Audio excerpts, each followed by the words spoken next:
What we learned is that black people smelled. All right, what about Jewish people? What's their thing? How are they different than other people? Their religious beliefs were different, but also they were greedy and selfish people. Also had strange sexual habits and so forth and so on. So what does everybody know about the Irish? They get in fights because they're drunk. All the Irish people do is drink.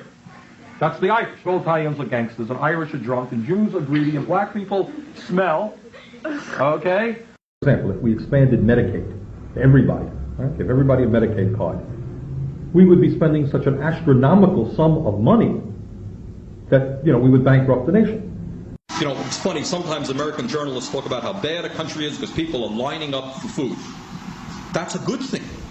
In other countries, people don't line up for food. The rich get the food and the poor starve to death. How do you find the sincerity of Sandinista leaders?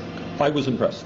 I was impressed by Father Descoto because he is a very gentle, very loving man. Ortega is an impressive guy. Did you have suggestions for them how they could organize their PR a little bit more effectively? I think yes. I mean, the point that I try to make to many of the people that I spoke to is they're getting killed in the American media. Mm-hmm. They just cannot compete. Reagan and his people are so sophisticated. They own the airwaves, of course. Reagan, the media, every time Reagan gives them a photo opportunity, thousands. Thank you, Mr. President. Thank you very much for telling us another lie.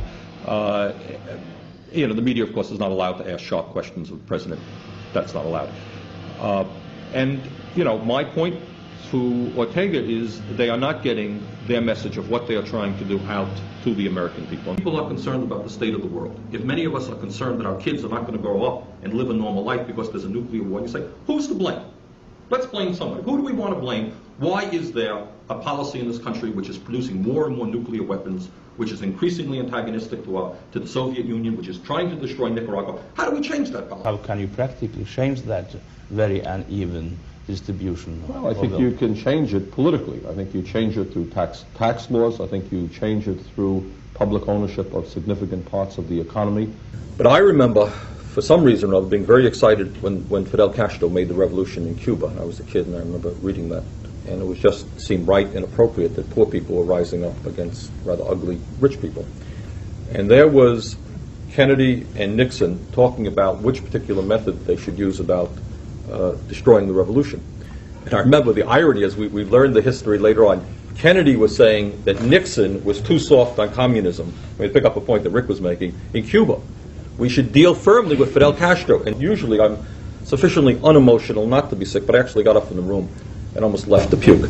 People are concerned about the state of the world. If many of us are concerned that our kids are not going to grow up and live a normal life because there's a nuclear war, you say, who's to blame? Let's blame somebody. Who do we want to blame? Why is there a policy in this country which is producing more and more nuclear weapons, which is increasingly antagonistic to the Soviet Union, which is trying to destroy Nicaragua? How do we change that policy? I think it's also fair to point out that when we were in Moscow, for example, I think most of the people here also were extremely impressed by their public transportation system. The stations themselves were absolutely beautiful, including many works of art, chandeliers that were beautiful. It was a very, very effective system. Also, I was impressed by the youth programs that they have, their palaces of culture for the young people, a whole variety of of programs for young people. We didn't do a study of these things, but people there seem reasonably happy and content. I didn't notice much deprivation. Howard, is that a fair statement? Yeah, that's real fair. It was. I was really surprised by the beauty of the city, and in many ways, I think it's a good partner for Burlington because the pace of life there was pretty similar to here. People were very open and friendly. I guess one of the things that surprised me about the Soviet Union in general, all of the cities we were in, was our ability to move around on our own, particularly in Moscow and Leningrad. Most of us broke away from the regular tour and just went off on taxi cabs, subway rides, and we met people, we looked up people who were friends of friends, we visited people in their apartments. Were those visits unsupervised at all? Totally unsupervised. In fact, some of us met with the people who you could really think of as dissidents who were unhappy with life there, and other people who were pretty satisfied.